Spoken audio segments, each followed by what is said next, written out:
जय Shri Radhe Krishna all of you. इस video में हम आपको महत्वपूर्ण पद की व्याख्या बताने जा रहे हैं जो बोर्ड में आपके आएगी। ध्यान से सुने समझे। ऊधो मोहे ब्रज बिसरत नाही। यहाँ पर अब क्या हुआ, जब ये कब का पद है, पहले इस बात को तो जान लीजिए, यह है पद कब का।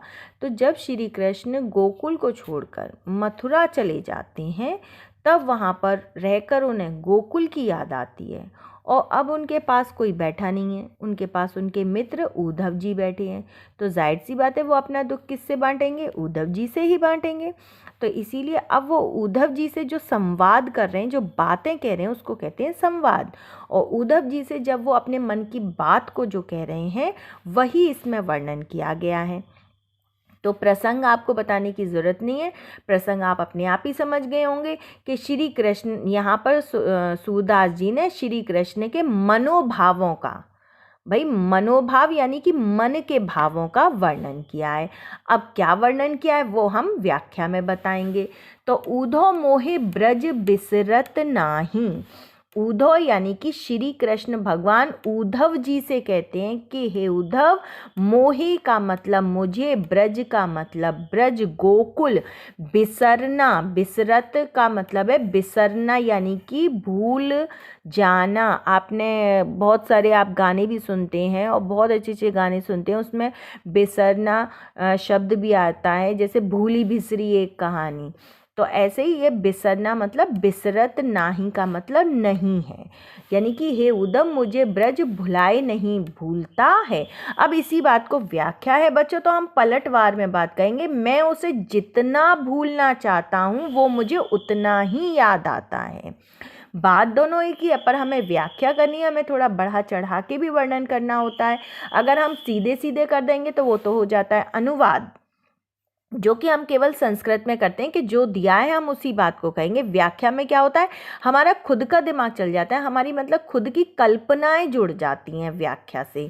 तभी तो व्याख्या, भाई मठे का, जैसे मठा है, मठे को कितना भी अधिक कर लो वो कम ही कहलाएगा, उसको बढ़ा सकते हैं हम, चाहे जितना बढ़ा सकते हैं। पानी डालते जाओ मट्ठा बढ़ता जाएगा, दूध में पानी डालते जाओ दूध बढ़ता जाएगा। ऐसे व्याख्या है, व्याख्या को चाहे जितना बढ़ा सकते हैं हम, पर होनी बिल्कुल सही चाहिए। ऊधो मोहे ब्रज बिसरत नाही। हे उद्धव मुझे ब्रज भुलाए नहीं भूलता है। मैं उसे, अब पलटवार हो गया, मैं उसे जितना भूलना चाहता हूँ वह मुझे उतना ही याद आता है। वृंदावन गोकुल वन उपवन।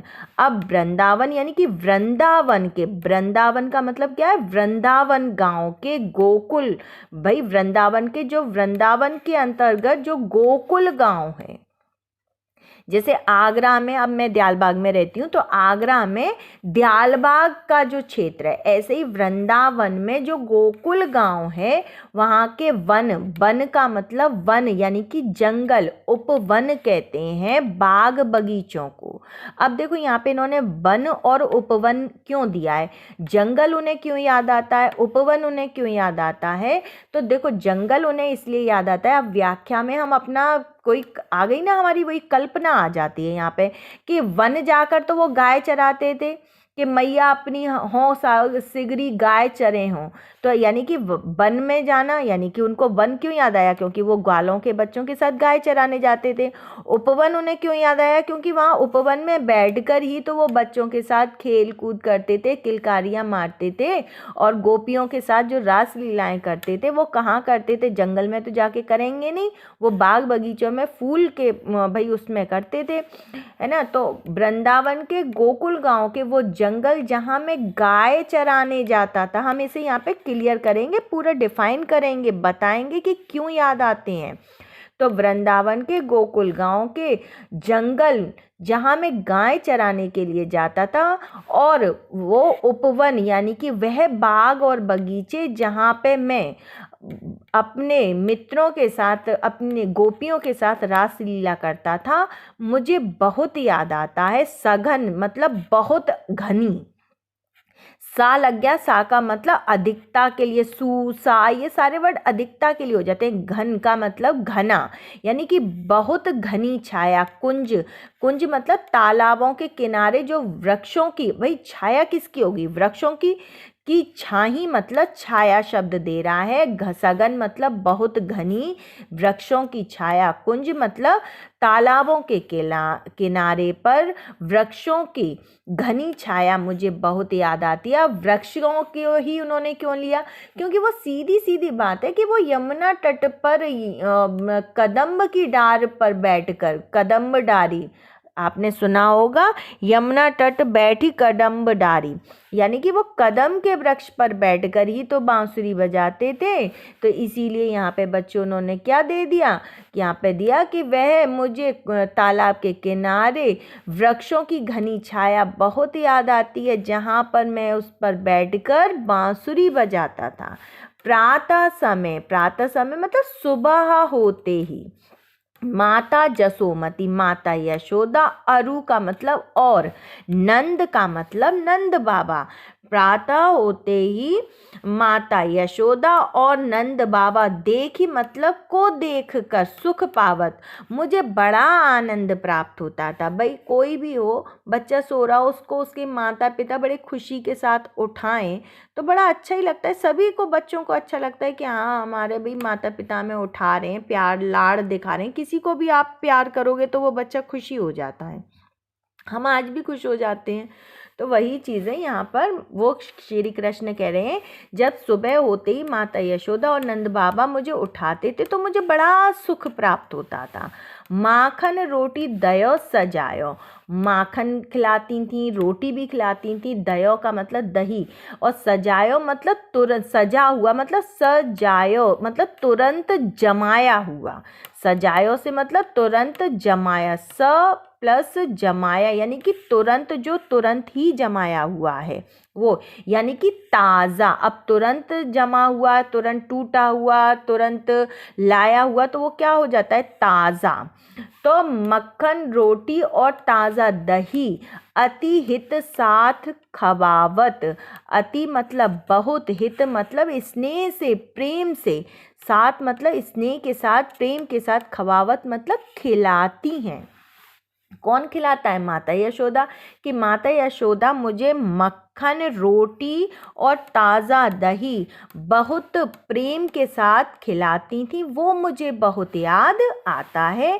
गोपी ग्वाल बाल संग खेलत। अब मैं गोपियों के और ग्वालों के, बाल मतलब बच्चे, ग्वाल मतलब ग्वालों के, बाल मतलब बच्चे, गोपी मतलब गोपियों के, संग मतलब साथ, खेलत मतलब खेलता था।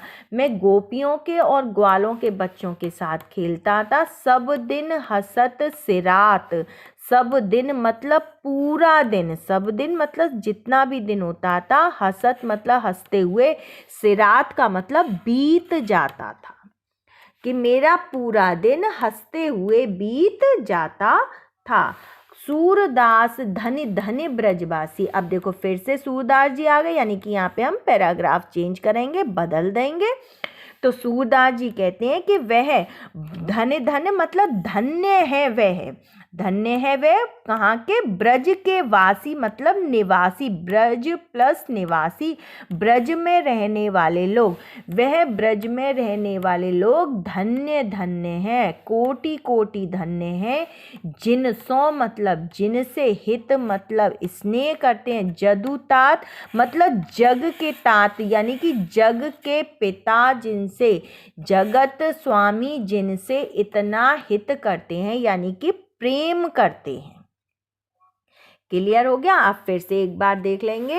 उद्धव मोहे ब्रज बिसरत नहीं। हे श्री कृष्ण उद्धव जी से कहते हैं कि हे उद्धव, मुझे ब्रज भुलाए नहीं भूलता है। मैं उसे, पलटवार आ जाएगा, मैं उसे जितना भूलना चाहता हूँ वह मुझे उतना ही याद आता है। वृंदावन गोकुल वन उपवन सघन कुंज की छाही। वृंदावन गांव के, वृंदावन के गोकुल गांव के जंगल जहाँ मैं गाय चराने जाता था, उपवन जहाँ पर मैं रास लीलाएं करता था, और कुंज यानी कि तालाब के किनारे के वृक्षों की घनी छाया, जहाँ पर बैठकर मैं बांसुरी बजाता था, मुझे बहुत याद आता है। हम बार बार कहेंगे कि हमें बहुत याद आता है। प्रातः समय, प्रातः काल होते ही माता जसुमती, माता यशोदा और नंद देखी सुख पावत। और नंद बाबा जब मुझे, भाई सुबह सुबह होते ही नंद बाबा और यशोदा माता उन्हें उठाएंगी तो हमारा आ गई ना, हमारी कल्पना जुड़ जाती है। व्याख्या में मैंने आपसे कहा, तो जब सुबह सुबह माता यशोदा और नंद बाबा मुझे उठाते थे तो मुझे बड़ा सुख प्राप्त होता था, आनंद प्राप्त होता था, खुशी मिलती थी। माखन रोटी दयो सजायो, अति हित साथ खवावत। माता यशोदा, भाई माता यशोदा ही हित के साथ खिलाएंगी। माता यशोदा मुझे मक्खन रोटी और ताज़ा दही बहुत प्रेम से, बहुत स्नेह के साथ खिलाती थी, वह मुझे बहुत याद आता है।